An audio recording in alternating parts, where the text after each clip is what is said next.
চতুর্বর্ণ ময়া সৃষ্টম গুণকর্ম বিভাগশ।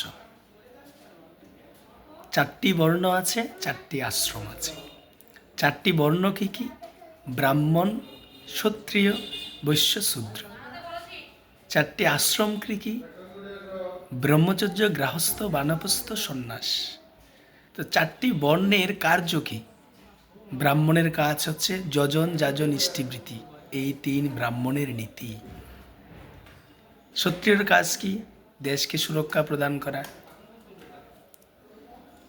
এবং ভগবত গীতার আইন অনুসারে দেশ পরিচালনা করা। বৈশ্যের কাজ কি? গো পালন করা, ব্যবসা করা। শূদ্রের কাজ কি?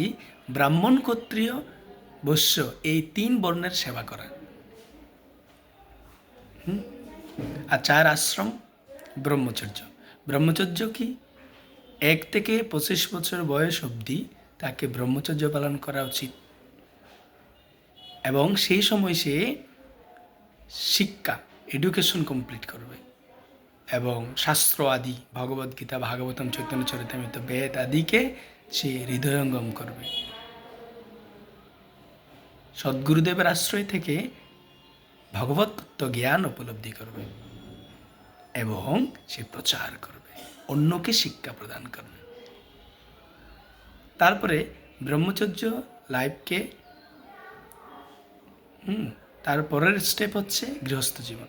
কেউ যদি গৃহস্থ জীবনে যেতে চায় তাহলে গুরুদেবের অনুমতি নিয়ে সে অবশ্যই গৃহস্থ জীবনে যেতে পারে। গৃহস্থ জীবনে গিয়ে সে তার স্ত্রীকে নিয়ে ভগবানের সেবায় যুক্ত থাকবে, প্রচার করবে, কোনো ব্যবসা আদি করবে। যে কোনো ব্যবসা ধরি, জীবনও নির্বাহ করি, যে কোনো ব্যবসা আদি করার মাধ্যমে ভগবানের সেবা, গুরুদেবের সেবা, বৈষ্ণব সেবা। গৃহস্থের অনেক বড় দায়িত্ব, কেননা গৃহস্থ জীবনে সে 3 আশ্রমকে ভরণ পোষণ করবে। ব্রহ্মচারী, সে চাকরি করবে না। বানপ্রস্থ, সে চাকরি করবে না। সন্ন্যাসী, সে চাকরি করবে না। তিনারা প্রচার করবেন। আর গৃহস্থ জীবন চাকরিও করবে, প্রচারও করবে, 3 আশ্রমকে ভরণ পোষণ করবে। তাই গৃহ অত্যন্ত দায়িত্বপূর্ণ একটা জীবন। গৃহস্থ জীবন অত্যন্ত দায়িত্বপূর্ণ জীবন এবং অনেক উন্নত একটা জীবন। কিন্তু যদি সেভাবে শুদ্ধ গৃহস্থ হওয়া যায় তাহলে ভক্তিবিনোদ ঠাকুর, প্রহ্লাদ মহারাজ, ধ্রুব মহারাজ, তারা ছিল সেই উন্নত শুদ্ধ ভক্ত স্বরূপ গৃহস্থ।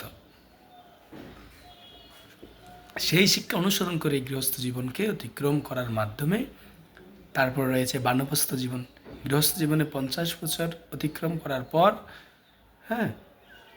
তারপর বানপ্রস্থ জীবন। বানপ্রস্থ জীবনে সে মন্দিরে আশ্রয় গ্রহণ করবে, ভগবানের সেবা পূজা করে জীবন কাটাবে। সেখান থেকে তিনি সন্ন্যাসের জন্য প্রস্তুতি নেবে।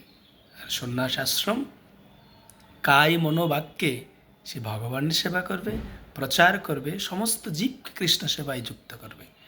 এই হচ্ছে 4 আশ্রম, 4 বর্ণ। এইভাবে যখন আমরা জীবনযাপন করব, আমাদের মধ্যে শুদ্ধতার উদয় হবে।